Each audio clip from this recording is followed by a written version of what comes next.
So we're gonna get a little vulnerable today. We'll try to keep it succinct. But today's message actually came in, and it's one about addiction. How to be free of this thing, which many feel that they are plagued by, kept down, kept low, stomped on, downtrodden. And they feel that they can't lift themselves up to find a higher vibration, to find the light at the end of the tunnel. They're just going through darkness. Has it ever been you in life? Let us know below if you've ever battled with anything that you consider to be an addiction. There were things that I didn't even know were addictions until it was too late. I've been addicted to things such as lust, pornography, video games, spending so much time in that virtual world. Food, when I didn't even know food was an addiction, right? Social media, the scroll hole, right? The infinite scroll theory, just can't get enough. And all sorts of things, once you pop, you just can't stop. Haruka says cigarettes. Yeah. I've never smoked any cigarettes, but weed was something I got into and was actually arrested for. Spent a night in jail for that. And I wasn't even addicted. Smoking was something that I did socially to try and be cool with others. The hookah lounge, that was something I did. But yeah, luckily for me, I had an adverse reaction to smoking weed. It was paranoia. So where other people were mellowed out, I was naturally in a very high, very upbeat state, so it brought me to a level that was super uncomfortable for me. So actually, I never really liked smoking, to be honest. LSD was my thing. So we're gonna get into it. Without further ado, we have a message that came through from Melissa, our friend, the Raw Organic Girl. Check her out. Follow her at Raw Organic Girl. And she says, every time you turn down something you want that's not good for you, you rewrite your brain, making it more loving, patient, calm, and self-controlled. This is called plasticity. Also, shout out to the Fallback Up. Plasticity. We've heard of this thing, neuroplasticity, the way that we can rewrite our mind, rewrite our brain with everything that we do. All the actions that we take, all the words that we speak, all the things that we see and hear, they're doing something to us. They're traveling through us, and we're becoming someone new in every moment. In every moment, we have changed. We are not the same in this moment as we were 5 minutes ago. You have already changed. Every breath is new. So understanding that, you see, if every breath is new, the next breath is a new you. Realizing that if someone tells you never change, that's impossible. We're always changing. The brain is always forming new neural connections, and the neurons that fire together, wire together. So they say the way to make a habit is to do it. If you don't want to make a habit, do not do it. But if you want to unmake a habit, do something else in place of it. These things can be easier said than done. Now, what do you consider an addiction? Comment down below. Let us know, what do you consider an addiction? We see Haruka said cigarettes. Nikita, people pleasing. Ooh, addicted to approval of others. That's a big one. Haruka says meat and wheat. Wow. Yeah, I was definitely addicted to animal flesh. I used to eat pounds of hot wings. I'm talking, I was taking everything off the bone, not thinking anything of it, right? I have bones, I have legs, but I'm eating another species and thinking that this is natural, this is normal. I'm not addicted. I was addicted to spicy food. I would have rotisserie chickens. I would eat for a family. Whole full course meals that a table of people could eat, I was eating. Just me, myself. Gorging myself, drenching it with the dressing, the ranch, the Parmesan garlic, the Texas Pete hot sauce, the Louisiana hot sauce, the everything, barbecue, everything, right? It was never enough. The ego was never satisfied. And here I was looking at myself in the mirror at times, saying to myself, how is this possible? I remember spending a night, or many nights actually, in downtown Los Angeles in a studio apartment, going out into the streets at night, right? Under the cover of darkness, traveling to this taco truck and buying a couple burritos, then eating them, feeling my belly swollen, right? But it wasn't enough. I had to go to the convenience store and get the almonds, get the salt and vinegar chips. It wasn't enough. I had to throw it up and then go to another grocery store and get the pastries and the bagels and the donuts and the cream cheese and the everything, right? And I looked at myself in the mirror one time with this food in my mouth, and it was as if I couldn't stop. It was as if I was not in control of my own body. And I asked myself, why? Why are you doing this, Jerome? This is not you. And I started to cry. Tears started to fall down my face because it was as if I was looking at someone that was out of control. Like there was something else controlling my body. Whatever you think that is, the parasites, the emotions, the wave of energy that I could not handle from the judgment of family members and people who didn't understand what I was going through, whatever it was, plunged me into this state. And I allowed myself to be swallowed whole by my own gluttony, a hell of my own making.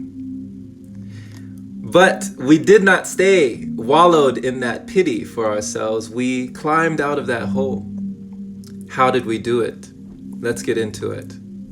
Haruka says internet chats and video games. Whoo! Video games had me for years. I thought I'd never stop playing video games. You know, the one thing that when I came back to South Carolina, I had a whole tub full of like over 200 video games, from Xbox to PlayStation to Super Nintendo, like all of the systems you can think. And I sold them all. People thought I was crazy. I remember playing video games from sun up to sundown to sun up. I'd literally see the sun fall and the sun rise again. And I'd still be in that virtual world, spending time with people online in communities that I thought cared about my well-being, wanting to belong. Perhaps that was another form of people-pleasing. Toxic relationships. Yeah, Nikita talks about relationships can definitely be toxic and can be addicting.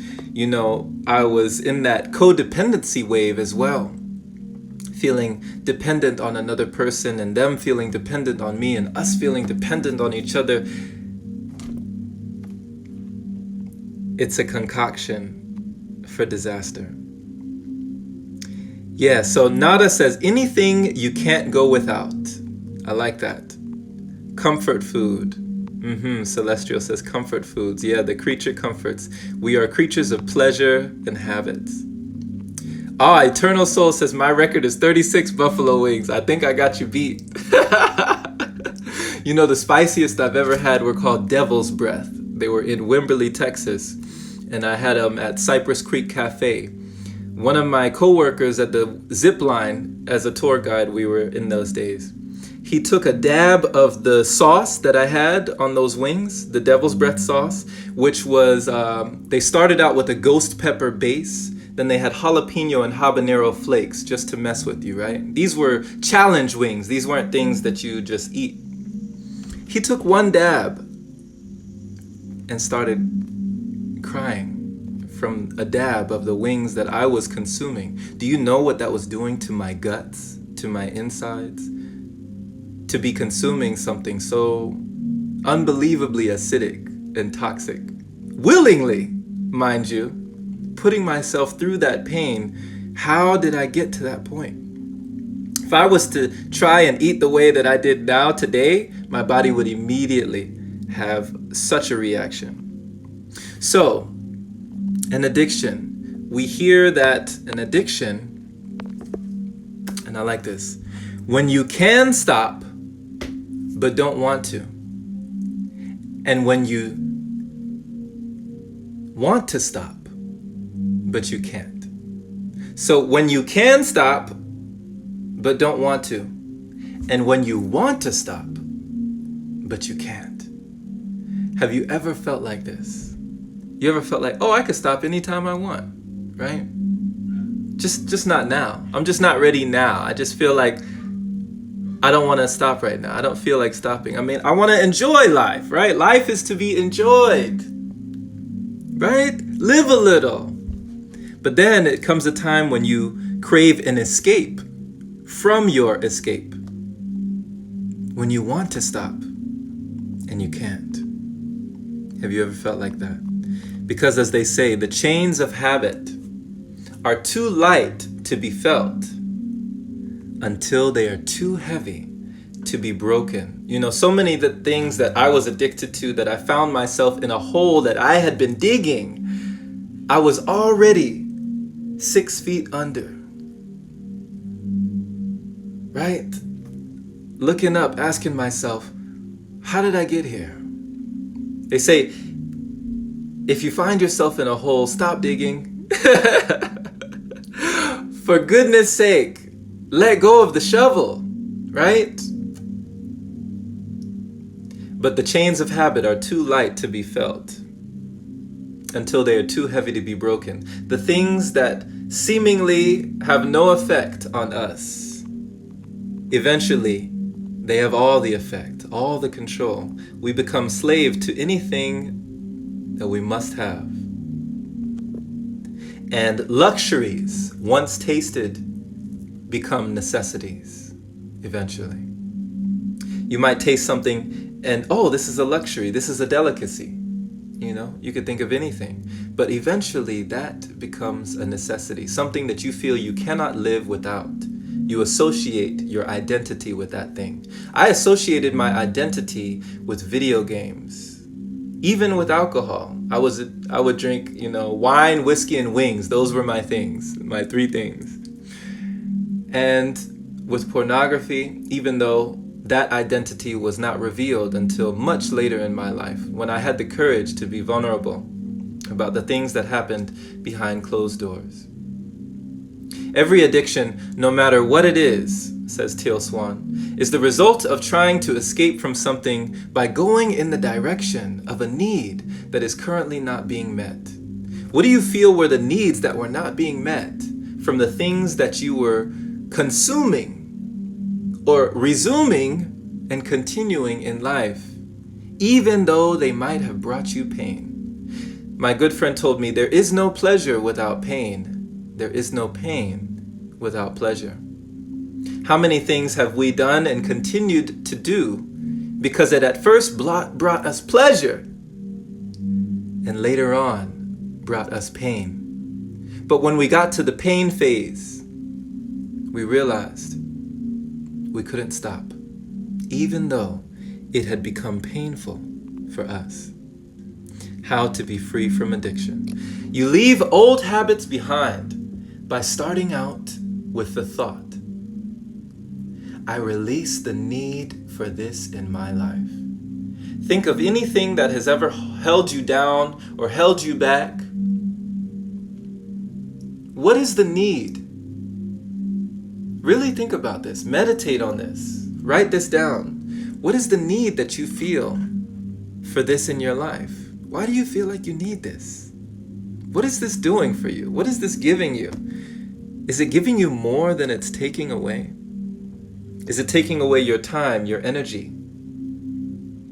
Is it taking away your joy, your peace? One of the things that I've started to live by, anything that costs you your peace is too expensive. Forget about the price, right? What is the cost? What is the cost? So I love this from Nick Caputo, right? He says, every complete breath between urges is a victory. Every moment that you can go through without indulging yourself with whatever you deem as an addiction for you, anything that is pulling you back, use the things that propel you forward. Use the things that bring you joy, the things that actually nourish you. Go into your creativity. The more you breathe, the less you need. It is as though the further you go to the east, the further you are from the west. Instead of trying to avoid something, find something else that gives you life, and you can walk away from death. So, when it comes to recovery, they say recovery didn't open the gates of heaven and let me in. Recovery opened the gates of hell and let me out. This made me chuckle because I've been there. You know, there wasn't some paradise, some promised land that was waiting for me when I was in the state of recovery. The gates of heaven didn't open for me, right? It released me from a hell of my own making. To be a prisoner in your own mind, it takes time. It takes time to let go of the things that thought, or the things you might have thought made you you. And they become so ingrained, so a part of you, that it's hard to escape because it is almost like a death. We are afraid to die to the person we once were. And sometimes we're afraid to let go of the associations we've made because of certain addictions as well. So recovery, they say, is not a race. You don't have to feel guilty if it takes you longer than you thought it would. If it takes your process longer than someone else, no comparison, right? Don't play that comparison game. Realize that to get here, where you are right now, it was a process. So in order to get there, it's gonna be its own process, right? We gotta go through it. The caterpillar has to go into that cocoon for a period of time to become that butterfly. The flower that sprouts from the ground had to go through a period in darkness. But this is not the end. I love John Lennon. He says, everything will be okay in the end. If it's not okay, it's not the end. You can still do this. You got this. Keep going. And I'm not telling you it's going to be easy, my friend. But I am telling you it's going to be worth it. Take it from me. It feels like over a decade I was tested. And now I'm left with a testimony to help someone else. And do you know the 12-step program with Alcoholics Anonymous? Anybody who's ever been familiar with the 12 steps, what is the 12th step? This is something that can, I believe, assuredly guide you to a place where not only you can gain your freedom, but sustain your freedom and maintain your freedom over yourself. For the one who cannot obey themselves will be commanded. Anything you must have comes to own you. What is the 12th step in the 12-step program that people who go to Alcoholics Anonymous, the AA meetings, what is that 12th step, right? If you didn't know, I'll tell you. The 12th step is to help someone else. This is the one step that many of us are missing. That we don't realize that if you've lifted yourself out of the muck, out of the mud, out of that hole you were digging, and you found your own freedom, helping someone else can make it sure that you never go back. Because you see yourself in another person. To know the road ahead, ask those coming back. The only reason to look down on a person is if you are lifting them up. And if you can lift someone up, you too are lifted. So be lifted, my friend. Be encouraged, be enthused, be enlightened, be energetic, and understand that nothing can keep you down if you don't let it. It is up to us. The one thing that I fooled myself for years was that I didn't have the choice to let go of the things I was holding on to that were holding me back in life. How to be free from addiction. Decide, make that decision, which is a commitment. It means to cut off. That's the root word of decision, to cut off, right? Not saying it's going to be easy, but it's going to be worth it. And even stronger than making a decision, making a commitment for yourself, is to resolve. Because when you make a commitment, when you make a decision, you're saying, I'm going to do this. Come what may, no matter what, I'm going to do it. I'm going to make it happen somehow, some way. But when you resolve, that means in your mind, you've said, it's already done. I don't care how long it has to take. I don't care what I have to do. It's done already. I am already free. The shackles are broken when we realize they were invisible. They were all in our mind. Everything is mental. So let go and let live. Thank you so much for being. Thank you for breathing here in this space today. I appreciate you. Much love to all of you here. Oh, thank you.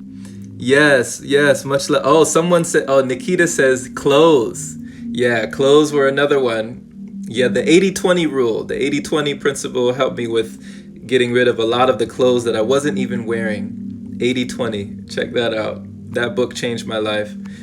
Carly says, that's what I was seeking. Yeah, through prayer and meditation. Using our stories to share with someone else who is struggling. Exactly, the 12th step. That's the one a lot of people miss. You know, you might have freed yourself from a situation, but if you don't go and help someone else, sometimes those things creep back on you. Because there's such a thing as accountability. Accountability can be like a superpower, right? When you can't count on everyone else. You can't always count on somebody, but you can count on yourself. But when someone is relying on you, when someone is looking up to you, something within us doesn't want to let them down. We might let ourselves down before we let down someone else. So being accountable is powerful. So beautiful, my friend. Thank you so much for being. Mark says, what's 80-20? It's a book. I'll send it to you. Yeah, the 80-20 rule. It's a wonderful book. 80% of the clothes that I had in my closet, I only wore 20% of the time. Yeah. So getting rid of that 80% and keeping the 20 let go of a lot of stagnant energy that was just sitting there, and it allowed more energy to flow into my life. Things that I had no idea were waiting for me. Opportunities, events, situations, wonderful people, wonderful beings, wonderful things came to me when I had the courage to let go the things that I wasn't even, weren't even serving me. All the video games I wasn't playing, the books I wasn't reading, the movies I wasn't watching, the clothes I wasn't wearing. Starting to let these things go was one of the best things I ever did. Haley says, how is it that you always talk about exactly what I need to hear? I feel like it's exactly what the collective needs to hear as well. Blessings to you. Blessings to you, Haley. Much love. Thank you for blessing us. I feel your energy is powerful. Yes, Carly, it's powerful. So thank you so much for bringing that energy, that love here into this space today, and I trust that you did receive something you can take with you. Drop a nugget of wisdom if you're down here. If you were on the live, hashtag live, and thank you for being live. If you were on the replay, and this is already recorded, hashtag replay there. And definitely share this with somebody who needs to hear it.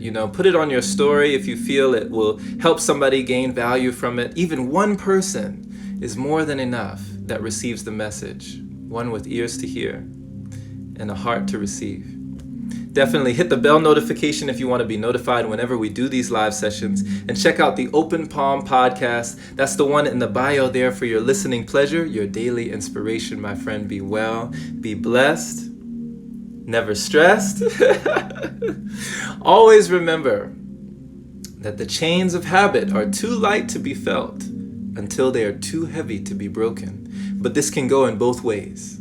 If we can acquire a negative habit, an addiction, then we can do the opposite.